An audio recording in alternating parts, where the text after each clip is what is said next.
7 morning to you. Time to go through the papers with former Chief Secretary to the Treasury. He knows one or two bits about money, David Mellor, and broadcaster Claire Muldoon. Good to see you both. I tell you what, David, over all the things to talk about, you want to kick off with a bit of football in the sun? You are a football fanatic. But I'm a football fanatic, and I have to admit error here.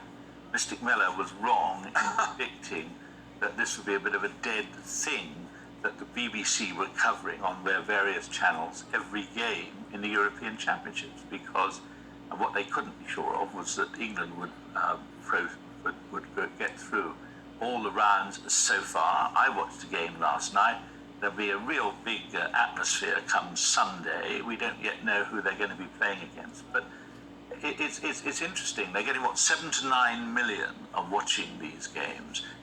They're lucky there isn't a World Cup this summer, and they're very lucky that there isn't a lot of competition. But I think this could be the breakthrough for women's football. I think that people, once they've started getting used to watching it, will stay used to watching it, and that's a good thing.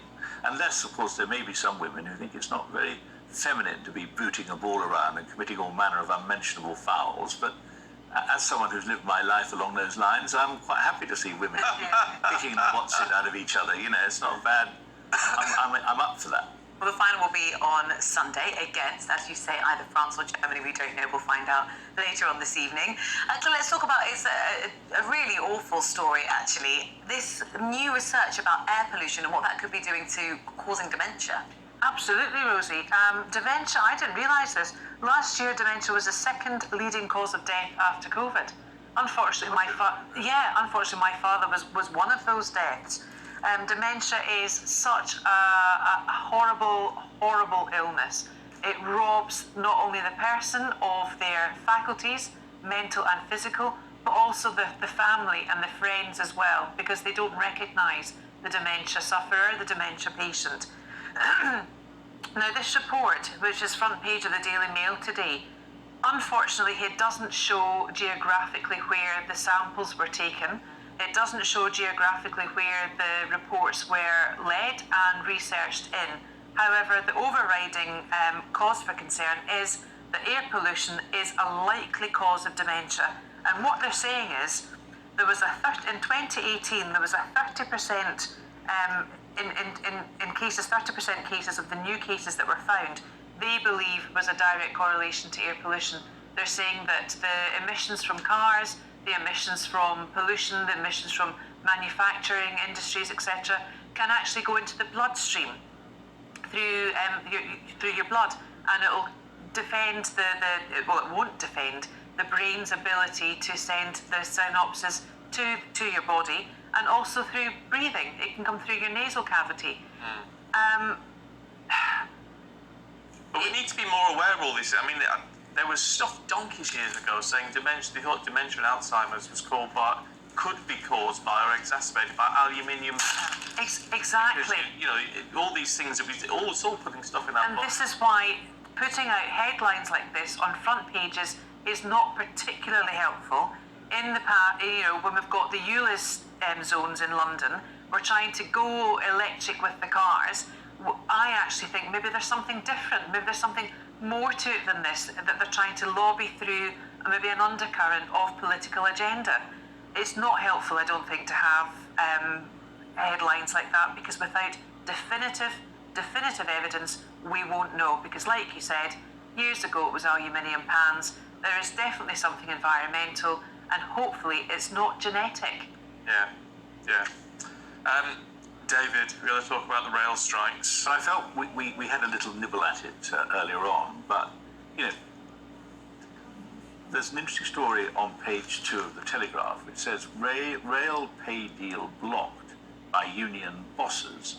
Strikes were close to being called off before RMT chiefs rejected negotiators' sweetened agreement. Look, I'm not a huge advocate of conspiracy theories, but I've taken a view right from the start of this, and there are precedents for this, that the rail unions regard their membership as a battering ram to damage an already weakened government.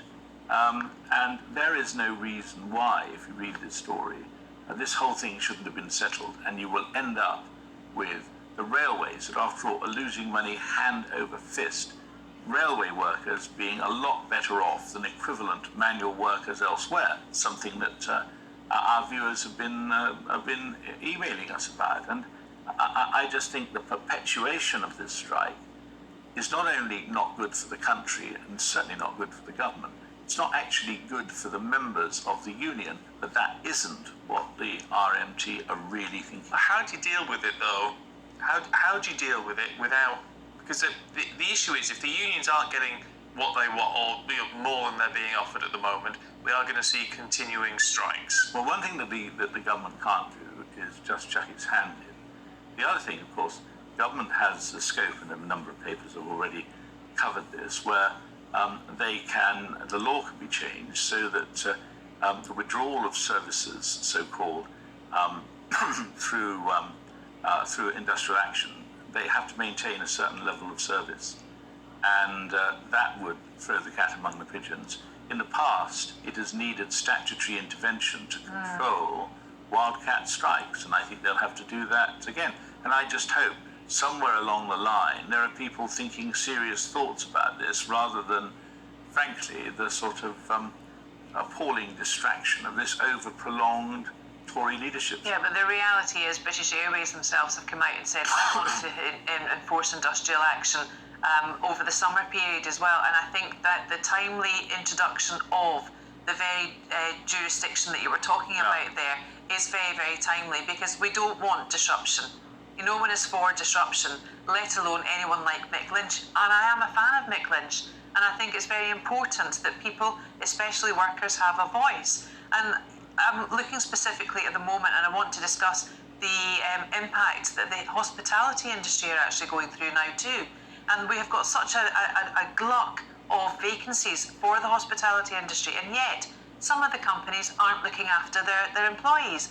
I think unions are a great thing, and I applaud people like Unison, companies like Unison, trade unions like Unison, that will fight the corner for better pay, better conditions for workers, because it's not easy out there. I tell you what, David, what always comes through on this, I've had a lot of emails talking about MPs' pay rises. Now, I know IPSA sets pay rises, it's independent.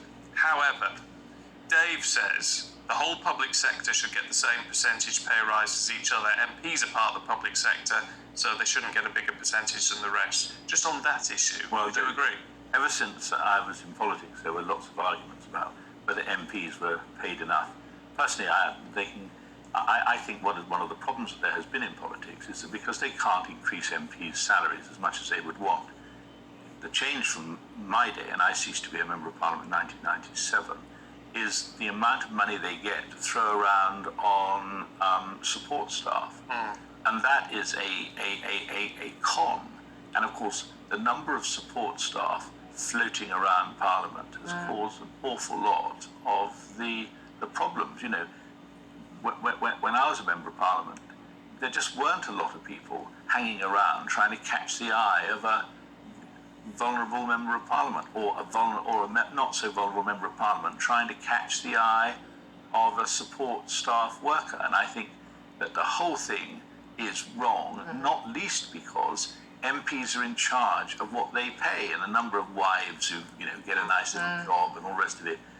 If we're going to pay for the support staff, the money should come from a central fund and be dealt with on the basis that these people are employed by Parliament, not by individual MPs. And should be held to scrutiny against parliamentary standards as well. Exactly. We're going to be talking more about strike action on the programme, hoping to hear from Mick Lynch himself, and then the Transport Secretary will be on the programme just after 9 o'clock, so particularly if you've got questions for either of those, get in touch with us.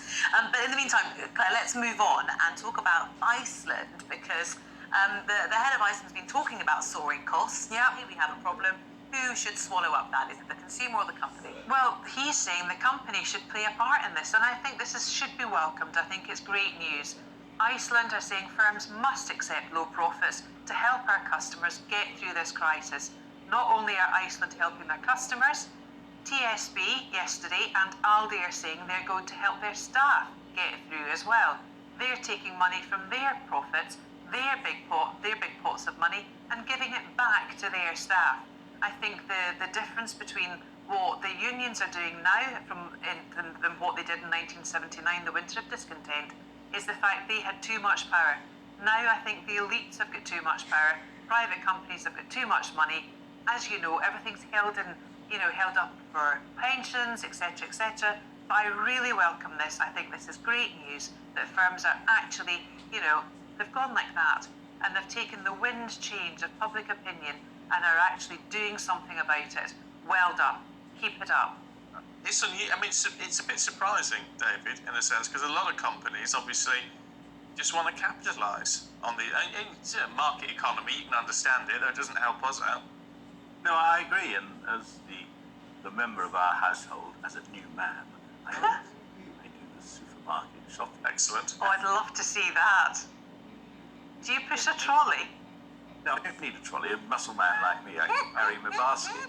But I got to tell you that it's very noticeable. For instance, the price of things like butter and how that has gone up. And okay, I'm still in a happy position of being reasonably well able to afford these things. I feel sorry for people who are shopping on a budget and suddenly they find 20-30% increases.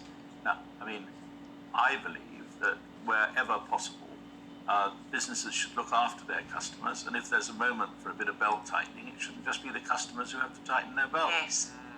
No, it's interesting. So eating less butter will make it easier for them to tighten their belts. Yes, but that's it will. a different It issue. will. I'll tell you what, though, it is.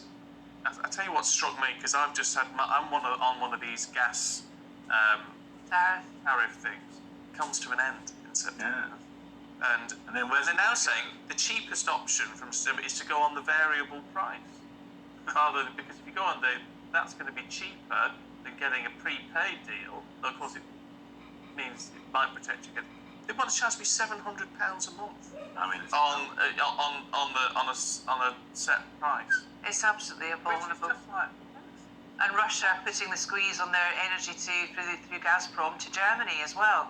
So so all that, amidst all of that, and again, like you, David, I'm in a better position than a lot of people to be able to afford stuff.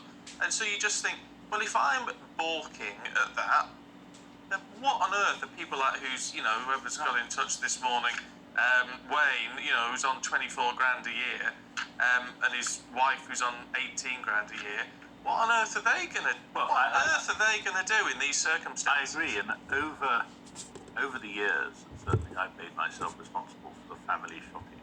A lot of items did not change price very much, and suddenly there's been a catastrophic increase across the board.